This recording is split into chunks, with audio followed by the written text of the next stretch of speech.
আসসালামু আলাইকুম এভরিওয়ান। আজকে আমি কম্পিউটারের কিছু বেসিক বিষয় নিয়ে আলোচনা করব এবং কম্পিউটারের পার্টস সম্পর্কে বিস্তারিত বলবো, কোনটার কাজ কী এবং কোনটা কী নামে পরিচিত। প্রথমে আমার সামনে তিনটা জিনিস দেখতে পাচ্ছেন। প্রথমে আমি বলবো এটা হচ্ছে মাউস, তারপর হচ্ছে এটা হচ্ছে কিবোর্ড, তারপরে এটা হচ্ছে মনিটর। মাউসের কাজ হচ্ছে মনিটরকে বিভিন্ন জায়গাতে নিয়ে তারপরে হচ্ছে ক্লিক করে বিভিন্ন ওয়েবসাইট ওপেন করা।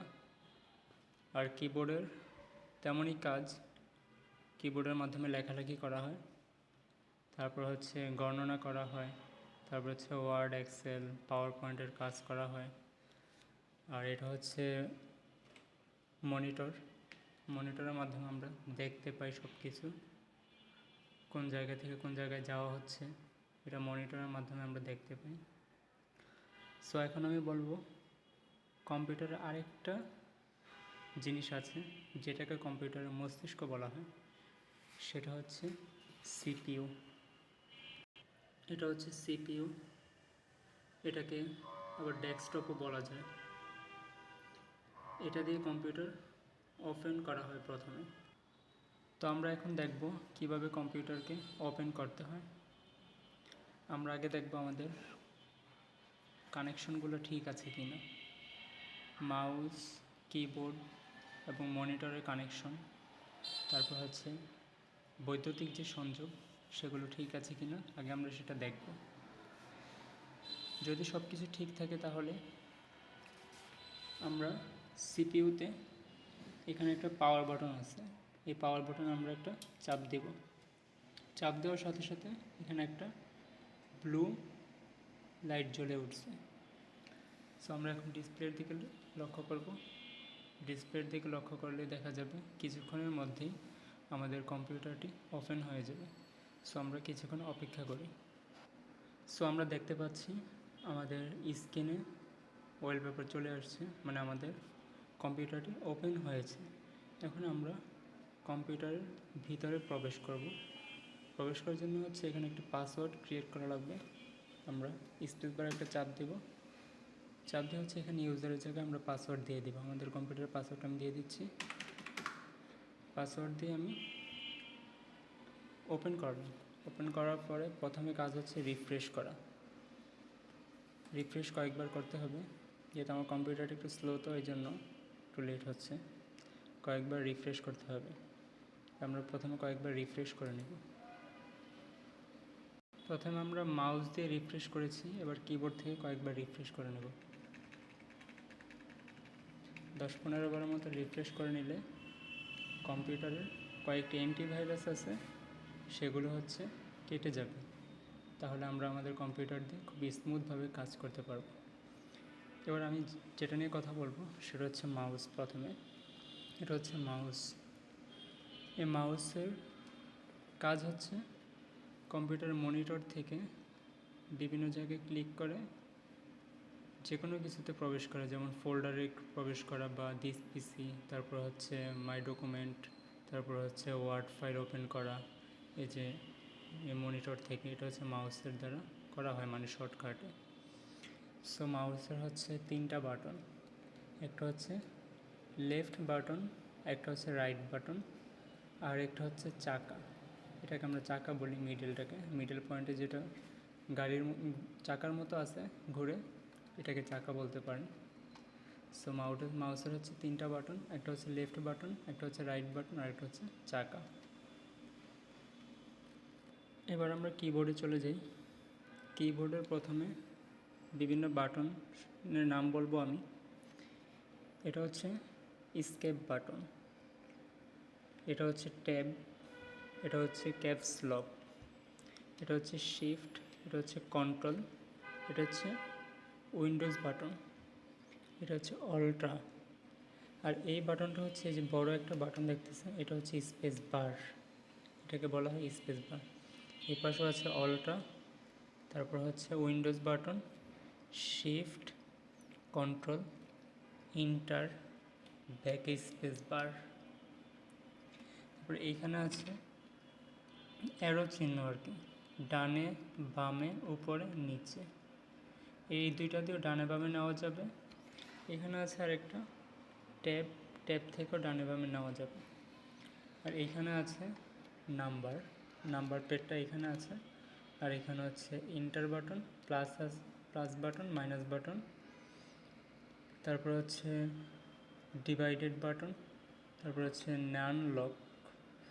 নাম লকে যখন আমরা চাপ দিব তখন এই কম্পিউটারে এই লাইটটা চলে যাবে, মানে এখানে এখন যত কিছু আমরা করি কিবোর্ড কাজ করবে না। আবার যখন এই বাটনটা চাপ দেব কিবোর্ডটা তখন কি সক্রিয় হয়েছে, এটা দ্বারা বোঝা যায় কিবোর্ডটা সক্রিয় হয়েছে। তারপরে এখানে আছে page down, page up button, end button, home button, insert button, delete button. তারপরে এখানে আছে স্ক্রল লক।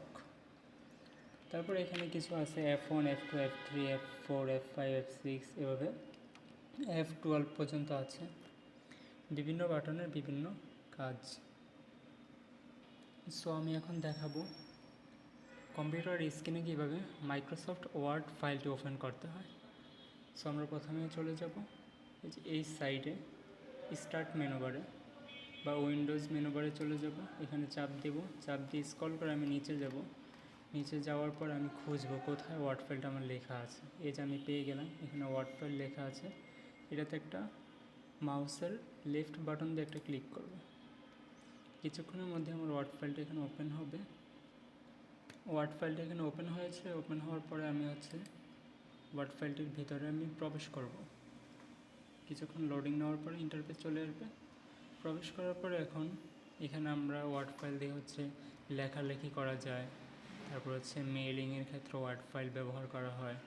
তারপরে হচ্ছে বিভিন্ন কাজ করা হয় ওয়ার্ড ফাইলের মাধ্যমে, যেমন বাংলা ইংরেজি টাইপ করে এগুলো লেখালেখির কাজে বেশি ক্ষেত্রে ওয়ার্ড ফাইলটা ব্যবহার করা হয়। এই ওয়ার্ড ফাইলের এখানে যেগুলো দেখতে পাচ্ছি আমরা এক একটার এক এক কাজ। সো ইনশাল্লাহ এই কাজ সম্পর্কে পরের ভিডিও আলোচনা করব। এখন আমি দেখাবো আমি যে বাটনগুলো নিয়ে আলোচনা করলাম কিবোর্ডের, এগুলোর কাজ কিছু আমি দেখিয়ে দেবো এখন। সো আমি যদি এখন কিবোর্ডে কিছু টাইপ করি, এখানে যদি কিছু টাইপ করি আমি, সো টাইপ করার পরে হচ্ছে এখানে যদি স্পেস বার দিই, স্পেস বার দিলে হচ্ছে একটু ফাঁকা হবে, ফাঁকা হয়ে হচ্ছে মাঝখানে একটু স্পেস হবে, মানে গ্যাপ হয়ে আরেকটা মিনিং আমি লিখতে পারবো। এখানে আমি কিছু টাইপ করলাম, এখন এগুলো আমি মুছবো। মোছার ক্ষেত্রে আমি কোন বাটনটা চাপ দেবো, যে ব্যাক স্পেস বার, যাতে চাপ দিয়ে ধরে রাখলে আস্তে আস্তে সব কি ডিলিট হয়ে যাচ্ছে বা মুছে যাচ্ছে। তারপরে আমি যদি এই যে কার্সারটা যদি হাফ ইঞ্চি ডাইনে নিতে যাই, হাফ ইঞ্চি ডানে নিতে গেলে হচ্ছে এই ট্যাব চাপ দেবো। ট্যাব চাপ দিলে দেখেন কি হয়, কার্সারটা ডান দিকে সরে যাচ্ছে। আবার এখানে হচ্ছে এই অ্যারো বাটন চাপ দিলে এটা বামে চলে আসবে। আবার এই অ্যারো বাটন চাপ দিলে এটা ডানে চলে যাবে। এই তিনটা বাটনের কাজ দেখিয়ে দিলাম। আর শিফটের কাজ হচ্ছে শিফটের চাপ দিয়ে আমি যদি এখানে এল চাপ দিই, শিফটের চাপ দিয়ে যদি এল চাপ দিই, যে কোনো একটা অক্ষর কী হবে, বড় হবে, নির্দিষ্ট একটা অক্ষর বড় হবে। তারপর হচ্ছে অল্টারও কাজ আছে, কন্ট্রোলেরও কাজ আছে। কন্ট্রোল চাপ দিয়ে যদি আমি এতে চাপ দিই, এতে চাপ দিলে হচ্ছে অল সিলেক্ট হয়েছে। এবার হচ্ছে আমি ব্যাক স্পেস বার চাপ দিলাম, সব কিছু মুছে গেল। আবার যদি সব কিছু আমি পুনরায় ফেরত আনতে চাই, এই কন্ট্রোল চাপ দিয়ে জেড চাপ দেব, সব কিছু আবার পুনরায় চলে আসছে। সো আমি এখন আমার ওয়ার্ড ফাইলটা আমি ক্লোজ করব। ক্লোজ আপনারা এখান থেকে করা যাবে, তারপর হচ্ছে কিবোর্ড থেকেও করা যাবে। আমি দোনোভাবে দেখাবো। এটা হচ্ছে আমি কিবোর্ড থেকে দেখাই। কন্ট্রোল চেপে ডব্লিউ চাপবো, কন্ট্রোল চেপে ডব্লিউ চাপবো। চাপার পরে হচ্ছে এখানে ডোন্ট সেভ দেব, ডোন্ট সেভ দিলাম। দেওয়ার পরে পুরোটা ব্ল্যাক হয়ে গেছে। এখন যত কিছু টাইপ করি কিছুই আসবে না, মানে আমার এই পেজটা ডিলিট হয়ে গেছে। এই পেজটাকে যদি আবার পুনরায় আনতে যাই, কন্ট্রোল চেপে এন চাপবো, কন্ট্রোল চেপে এন চাপলে হচ্ছে পেজটা আবার পুনরায় সক্রিয় হবে বা ওপেন হবে। আর হচ্ছে যদি আমরা মাউসের মাধ্যমে এখান থেকে এটাকে রিমুভ করি, যে ক্রসে বা ক্লোজে আমরা এখানে মাউস দিয়ে ক্লিক করব, ক্লিক দেওয়ার সাথে অটোমেটিক আমাদের মূল মেনুতে চলে আসছে কম্পিউটার। এবার আমরা হচ্ছে কম্পিউটার কীভাবে বন্ধ করব, দুইভাবে কম্পিউটার বন্ধ করা যায়। একভাবে হচ্ছে এই যে উইন্ডোজ বাটন থেকে মাউস দিয়ে ক্লিক করে পাওয়ার বাটনে যাব, পাওয়ার বাটনে চাপ দিলে হচ্ছে এখানে অপশান আসবে লক, স্লিপ, শাটডাউন, রিস্টার্ট। তো আমরা হচ্ছে শাটডাউন দেব, শাটডাউন দিলে হচ্ছে কম্পিউটারটি বন্ধ হয়ে যাবে, আর রিস্টার্ট দিলে হচ্ছে কম্পিউটারটা বন্ধ হয়ে আবার চালু হবে। যেহেতু আমরা রিস্টার্ট দিব না, আমরা দিব শাটডাউন। এখানে যদি আমি ক্লিক করি, ক্লিক করলে অটোমেটিক শাটডাউন হয়ে যাবে। এটা হচ্ছে মাউসের মাধ্যমে। আর যদি আমি কিবোর্ডের মাধ্যমে শাটডাউন যদি ডাইরেক্ট দিতে চাই, অলটা চেপে F4 চাপ দিব। প্রথমে আমি অলটা চেপে F4 চাপ দিব, এরকম একটা ইন্টারফেস চলে আসবে। তারপর আমি হচ্ছে ওকেও দিতে পারি, অথবা এখানে ইন্টার আছে, ইন্টারে আমরা প্রেস করব। ইন্টারে প্রেস করলে কম্পিউটারটি শাটডাউন হয়ে যাচ্ছে। সো আজকের ভিডিও হচ্ছে কম্পিউটারের বেসিক জিনিসগুলো নিয়ে, মানে কোনটার কাজ কী বা কোনটা কী নামে পরিচিত, এগুলো নিয়ে আলোচনা করলাম। তো এখানে যে সিপিইউটা দেখাইছি, এটার মধ্যে হচ্ছে হার্ড ডিস্ক, মাদারবোর্ড, এগুলো সব আছে এটার ভিতরে। এটাকে কম্পিউটারের মস্তিষ্ক বলা হয়। অনেকের হয়তো এই ভিডিও ভালো লাগবে, আবার অনেকের হয়তো ভালো লাগবে না, যার কারণ হচ্ছে যারা এই কম্পিউটার সম্পর্কে বেসিক ধারণা আছে তাদের ক্ষেত্রে ভিডিওটা না, যাদের মোটামুটি ধারণা প্রয়োজন তাদের ক্ষেত্রে এই ভিডিওটা তৈরি করা হয়েছে। ইনশাল্লাহ অনেকে হয়তো আশা করি উপকৃত হবেন। সো আজকের ভিডিও এই পর্যন্তই। সবাই ভালো থাকবেন। আল্লাহ হাফিজ। আসসালামু আলাইকুম।